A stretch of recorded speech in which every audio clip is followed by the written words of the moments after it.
Welcome back to another Doctor Who Big Finish main range review. Today I'm going to take a look at the final episode from the 6th Doctor, Flip and Constance Clark trilogy for this year, which is of course Static, written by Jonathan Morris. Now, as this is the final episode of this year, it can of course only mean one thing. It is December and it's finally Christmas time, yay! And because this is probably one of the final videos to go up before Christmas, there we go, look, I care. And I've put some effort in to make the lovely review set look a little bit more festive. Woohoo! 'Tis the season to be jolly. That's Santa's head, by the way. There we go. Moving on now that's over. Today we're going to be taking a look at one of the most grimmest, bleakest, and most gothic episodes of this year, which is Static. So finally somebody has got the message to pair Christmas, winter, and December with bleakness, horror, and death. Yay! As per usual, in the description below, I will leave the link to go and buy this release from the Big Finish website. It's currently out now. The physical CD is $14.99 and the download MP3 is $12.99, and you can listen to the trailer on the Big Finish website as well. This episode is written by Jonathan Morris and is directed by Jamie Anderson, and this is in fact, as I said, the third release to have 6th Doctor, Flip and Constance Clark for this year. So if you've not checked out my previous reviews of the Behemoth and the Middle, then I do recommend checking them out, because this trilogy has in fact been a rather fun one this time round. I think it pretty much summarises what Doctor Who does. We have a pure historical in there, which, as you all probably know, once again is very much up my street. Then you have a rather pure sci-fi dystopian future episode with The Middle, which is an episode that I in fact praised very much last month. Yeah, in fact cap off with this release, which is Static, which is in fact, judging by the other reviews on the Big Finish website, possibly a little bit of a gem in there. People have even compared it to The Chimes of Midnight so far, and not gonna lie, as soon as I seen the description for this one and the front cover, I was in fact pretty hyped, because it looks pretty dark and pretty grim, and it's written by Jonathan Morris, who's previously written Plague City, the book this year, which I very much also enjoyed. So yeah, I did have quite a few high hopes for this one. So taking a look at some of the characters for this release, as per usual, we have Colin Baker as the 6th Doctor, and once again, much like the previous releases, he has stepped back into the role really well. I think that he is in fact introduced to a few very bleak scenes within this episode, and I think it's actually quite hard to talk about that in this review without sort of revealing too much of the plot. However, in the later half of the episode, there is a moment where very much Colin has a rather challenging scene relating to one of the companions, and I did in fact sort of think, whoa, this is in fact rather genuine. He engages to the situation pretty well, but at the same time, because it's the 6th Doctor, he sort of takes the scenario for what it is. Some bad things happen, and then he kind of realises, well, those have happened now, there's nothing that I can do about it, and then sort of moves on and tries to be the most doctorly as possible that he can be. And I think that is very much something that does summarise his Doctor very well. The relationship that he has with his other companions, especially Constance Clark, I think the relationship that they have is very tight, and I'd love to see more of them just together in the future, maybe developing that relationship a little bit further. But at the same time, I love the relationship that he has with Flip as well. I think that almost, even though she's around 19, he still kind of sort of makes her a little bit of a child, and I think that it's sort of the idea to teach her certain morals and ideas about the universe. Miranda Rayson as Constance Clark, I think that very much I've had many compliments for her throughout the previous releases, especially with the independent ones last year, where we just had the 6th Doctor and her together, and I think that very much, once again, her background and where she's came from, I think that very much affects this story, because you do have them returning to sort of a more historical format to an extent, however, involving that sort of sci-fi theme in there as well, and very much she does feel at home, however, not completely at home, because I do believe that it is 4 years from her actual time, so theoretically, her normal self is in fact currently going around Bletchley Park, no doubt, actually doing her normal day-to-day job while she's off of the Doctor in this other sort of time zone doing a different thing. I think that very much for this one, she has a few really nice strong moments in there, a little bit more homely, as I say, she gets to step into sort of a little bit more of her period kind of character, which is nice to see, but at the same time, we actually see how she wants to go home, because she is a strong female character. There is a moment very early on in the story where she says how much she wants to get on with her normal life, and in fact there is a little bit of a hint for her to leave the TARDIS at an early part of the story, which I think, I don't know, is it too soon for Constance Clark to leave? I think that we've only seen possibly 3 years worth of her stories, which in total is about 9 episodes, so I definitely would like to see a little bit more of her before she leaves the TARDIS. But as it is Big Finish, I guess they could sort of just go back and do a few of the early adventures with her at some point in the future. That's the thing with Big Finish, they could just hop around the timelines wherever they want, which is the pure beauty of it. But at the same time, I think that Constance Clark is brilliant for this story, and I don't really want to see her go yet, which is kind of a good thing. As well, we have Lisa Greenwood as Flip. Once again, similar compliments to the previous releases. She is incredibly fun, fun, but also at the same time this episode does introduce a few ideas in there, which does in fact challenge her character. There is in fact a moment very sort of late on in the episode, which once again I'm not really going to refer to much throughout this review. We see one of her strongest moments as Flip, where she's very emotionally driven and she in fact thinks that something has happened, and that causes her to be quite angry, and I think that is very much probably one of her standout moments for the entirety of these 3 releases for this year.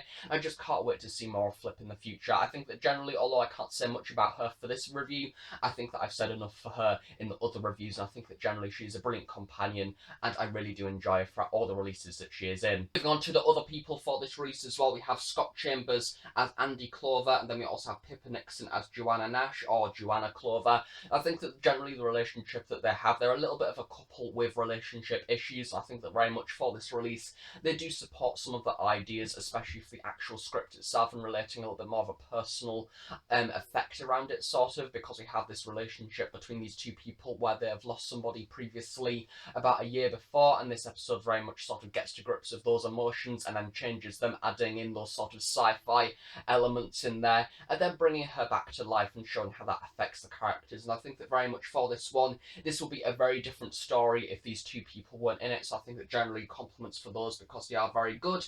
And at the same time, we get David Graham in there as well as Percy Till, which is the main sort of gatekeeper, caretaker kind of thing of a caravan site in the middle of nowhere, and we get to learn his character quite a lot throughout this release. He's very mysterious. It's kind of one of those ones where you don't know much about him to start with, however you feel like you should know a lot about him, and then by the very end of the episode it's sort of all confirmed and you sort of know why you're meant to know about him at the very start of the story. It is a little bit of a full loop, and I do quite like that a little bit. Percy Till is a rather sort of untrustworthy character to start with. I think that you feel that he is the villain, or maybe he knows more that he's letting on, and then at the very end of the episode we sort of learn that maybe some of the mistakes throughout the episode that were down to him and the Doctor, and he's sort of suffered because of that really more than enough throughout this release, which really does actually lead to a few interesting moments in the later half of the episode.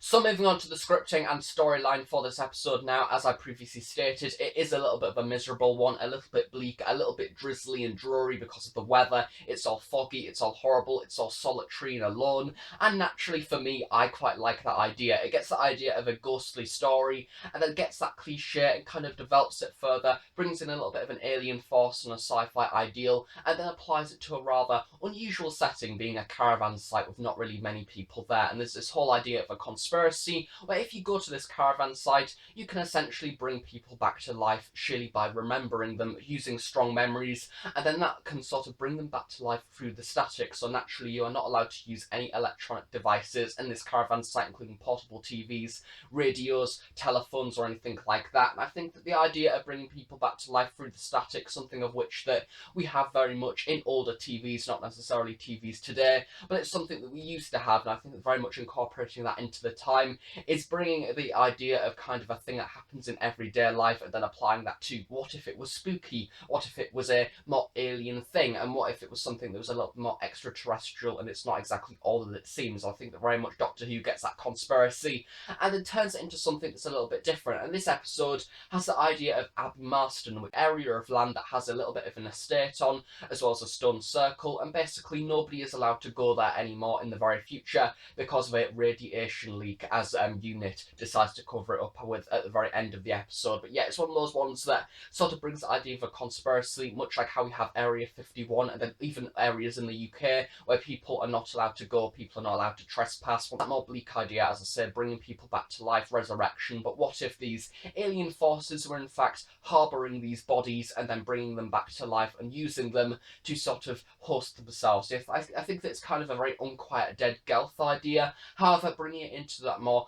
personal theme of bringing these people into it, and the only way that they can use these bodies is by regenerating those memories of these people before they died, and that very much does in fact challenge the characters throughout this episode. To the later half of the episode, the Sixth Doctor and Constance Clark go back in time to Abbey Marston when it was being used in the World War as an area to bring people back to life by using these pilots, and they're brought out of time just before they die, and then they sort of gain ideas of how they died and how they can use this against the enemy. It's very much sort of plucking people out of enough time before they die to sort of figure out who killed them, kind of, but not necessarily who killed them, but more how they got killed. And I think that this episode, as I say, for the idea using dead people, is rather bleak, but at the same time a very intriguing plot. And I think it's something that was in fact used in Torchwood as well, from what I can recall. The idea of the gauntlet or something like that, where they could bring people back to life. It is a little bit based around that idea. I see that developed a little bit further or something like that, but that said, I do like, no matter what we do with the trilogy, no matter where we go, we have Order of the Daleks that is very sci-fi, however very historical at the same time. Then we have Absolute Power that is very sci-fi also. However, regardless, at the very end of the trilogy, we sort of work it back to Constance Clark's past and sort of bring back that historical setting once again, such as Quicksilver, such as Criss Cross, and then such as this episode being static, and then we bring it back to her setting and to her past, and then sort of show how that has affected her life. So I think that that is very much something that I would like to see continue in the future. More historicals, please, and definitely more development of Constance Clark's character, because I think that this episode, if Constance Clark wasn't in it, would have been very different. Sound design for this episode is in fact very good also. I think that generally it's directed very nicely and very spooky, especially in the composition of the music, and I think that the way that the static was replicated throughout the story as well, and the physical static sort of taking over the bodies in the way that we have a normal person that's been brought back, and then all of a sudden you hear this rather unusual staticky voice. I think it has been done very well, and the sound design is very atmospheric and nice, and generally I think that this is possibly one of the best sound design episodes from the Sixth Doctor trilogy this year. And yeah, I think that maybe there's an open idea for this episode for the future. I kind of feel that when I finished this story, everything wasn't quite over. That whole idea of having units sort of at the very end, we don't in fact see them. The Sixth Doctor just references them, that he's going to contact them and say that they need to seal off the area because of radiation and the stone circle, and the idea that the alien source of energy is in fact still deep under the ground because of the stone circle. At the very end we have a phone call, and I think that everything that this episode has at the very end basically nods to the idea that not everything is over. I kind of felt that this episode had a mysterious ending where you have a few loose ends that could possibly be brought back to at some point. Even the Sixth Doctor and the way that he defeats the Static at the very end leads to some questions, because Static was still in theory actually trapped within his head, and it still is at the very end of the story, and the Sixth Doctor said that he'll just find out another way to kind of deal with it more sufficiently.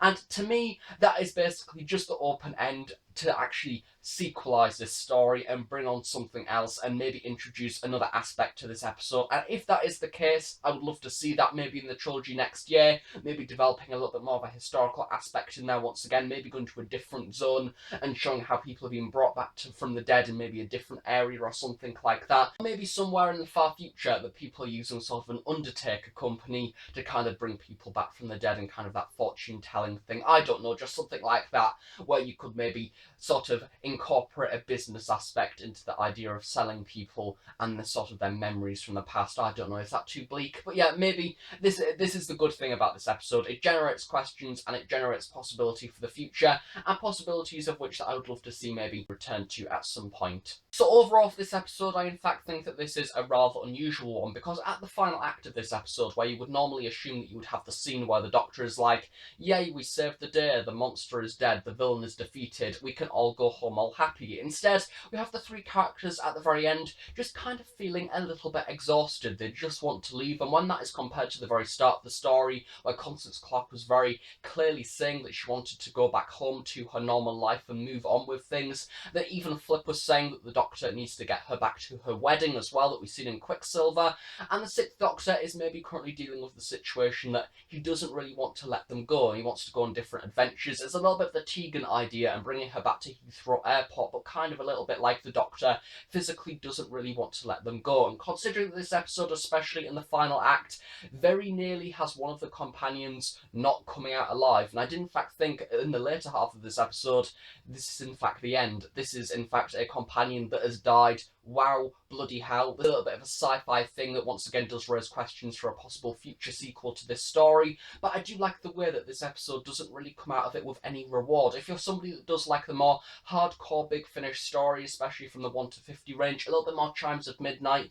where people just got struck down all the time, people being murdered, and by the very end of the story, the Doctor is generally just happy to get out at the very end of that episode. This episode, once again, much like Chimes, is a little bit more grim and a little bit more relating to that 1 to 50 story that we've seen many, many years ago. So if you are somebody that is into the more bleakest episodes of Doctor Who, then this is definitely one for you. And that whole idea of challenging the relationships, once again, is put to the test throughout the story. And I think that the setting and bringing people back to life is absolutely perfect. And also, if you're somebody that likes Jago and Lightfoot, I did get a little bit of a Jago and Lightfoot vibe throughout this story, especially with it being Jonathan Morris, who I do believe has wrote maybe 1 or 2 Jago and Lightfoot stories. I did get a few maybe Flicker Men vibes throughout this one. Was an episode, I do believe, in maybe series 11 or something like that. I don't particularly know, maybe series 12. Camera and people being trapped within sort of the camera and the old technology and stuff. I think that it has a few vibes of that. Sort of static and old cameras kind of goes together, sort of, in my mind, I don't know. But generally this episode is challenging, grim, not very rewarding for the people that are involved, and at the same time, just pretty bleak. And for that reason, I really like it. And if you're somebody that is into the more experimental Doctor Who stories, then this is definitely an episode for you. But generally, I do recommend it more to the more regular Big Finish listener as opposed to the newcomer. But at the same time, if you are a newcomer looking for something different and looking for something that is a lot bleaker compared to the new series stories, then I'd probably recommend this episode hands down, especially because throughout the other main range episodes for this year, this is probably one of the bleakest. If it's watching this review, I hope you've enjoyed it, and I hope you've enjoyed the other Big Finish reviews for this year, and hopefully the Big Finish line will of course continue throughout 2018 as well, and no doubt we'll have quite a lot of decent releases in there as well. So thanks for watching this review, hope you have a good Christmas, and I shall see you all in another review whenever that may be. Bye for now.